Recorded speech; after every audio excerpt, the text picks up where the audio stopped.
Hi, everyone. I am Lauren Cadillac, and we are back today talking about real estate investing, another series in our multi-part series. And again, we've invited Dan Fradenburgh, who is the CTO of Lauren Capital, which I love the name.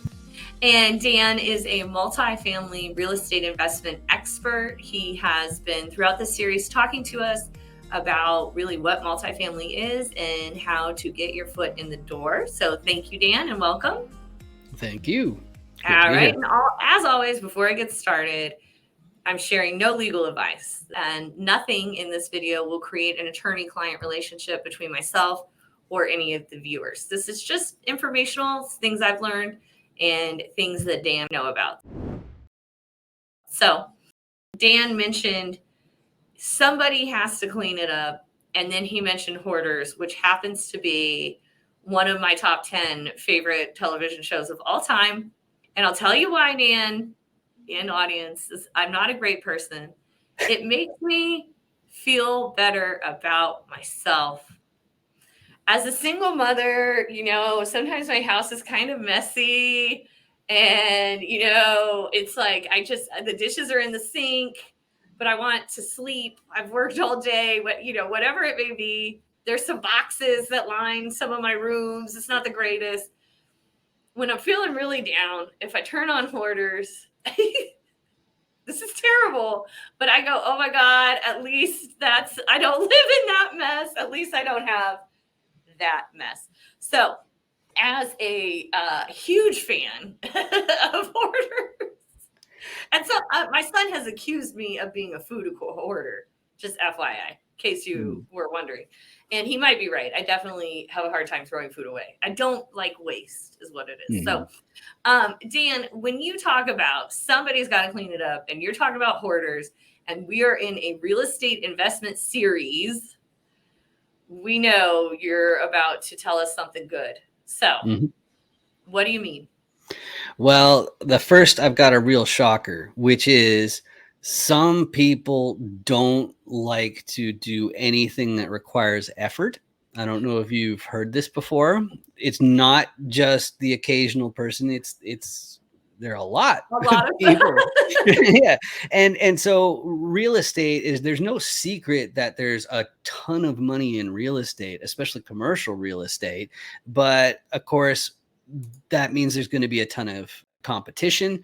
And that means if it is going to be easy, it's not going to be there for long. It's not going to be available for long. People will pick it up. I mentioned in one of the other videos of the importance to understand what the biggest players out there are up to. So if you just do that thought experiment for a moment of like, you have basically unlimited funding, but you are aware that inflation eats away at your purchasing power every single day, you're going to be like, okay, well, I don't care about owning things because I have more money than I could possibly need.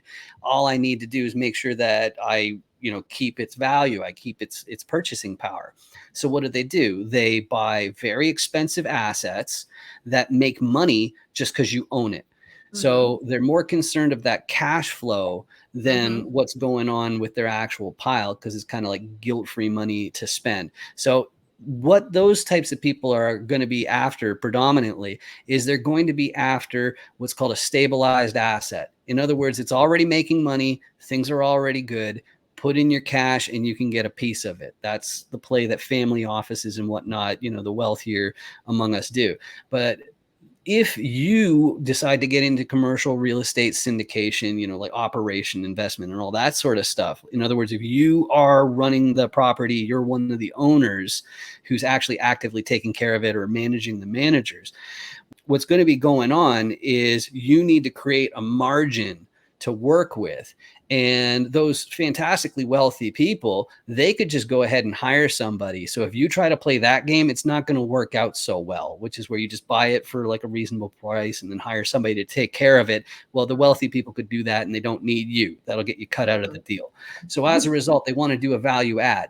So they want to renovate the place. They want to make the place nicer. So the thing I wanted to emphasize in this video is it doesn't matter what kind of real estate it is. A ton of profit comes from the fact that somebody has to clean it.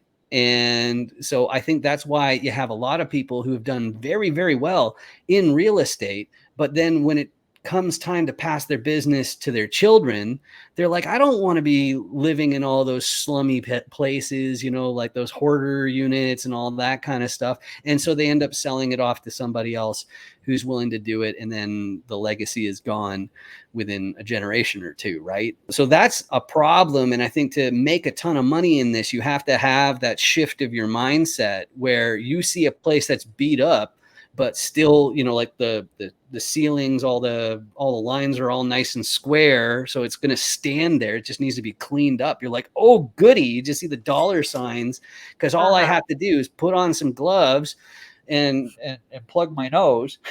Mask.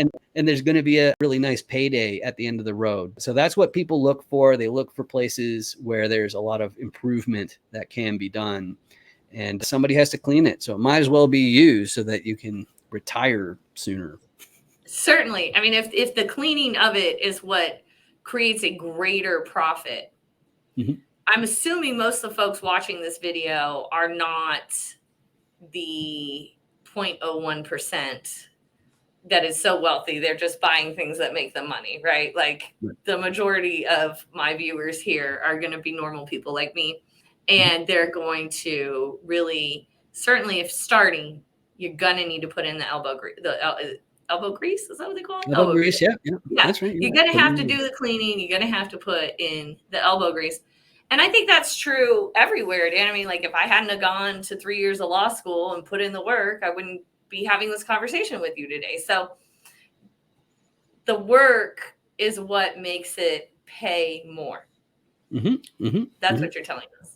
Yeah, absolutely. And specifically with commercial and multifamily, you end up having these third-party operators. And I think the thing that people miss is everybody remembers being in high school around the time where it's like, so what are you going to be when you grow up? What are you going to be when you grow up? And I don't remember a whole lot of people saying, I really want to operate an apartment complex.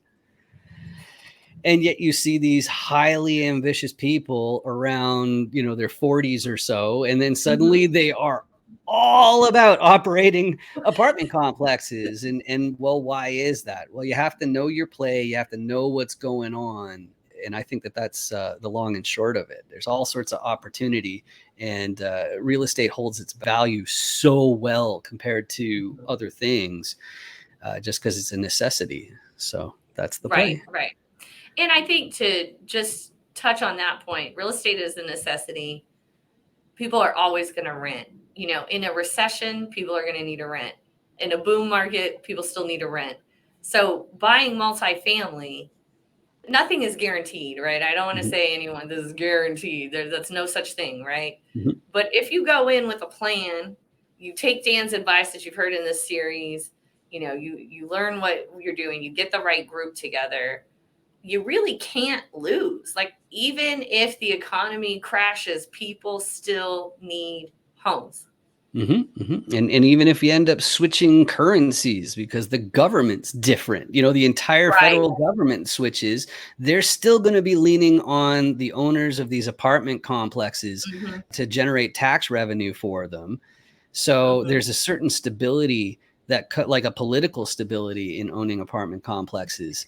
And I would go a step further too. Most of our ownership rights in the US, and I'm going to guess Canada, really come from England. Like I read case law in law school that came from like 14 something from Lord so-and-so about a fox or whatever, just right. So even if our entire government structure fell and collapsed and all the dollar is no longer and nothing is any longer, the way we own real property and the way we treat real property is so old that I highly doubt that would get shaken up too. Exactly. Because government's always bad at running housing anyway. The government's bad at running anything, Dan. You know that. You're Canadian. It's true, but I like to give it, a little bit of ambiguity. Do you? I don't. I'm just calling like it is. Like, our government is worthless. This is why we don't want to pay taxes. This is why we can't have health care. Well, Dan, this has been a great series. I really appreciate that you've been able to share with my audience about multifamily investing, something that I've really only learned about in the last few years.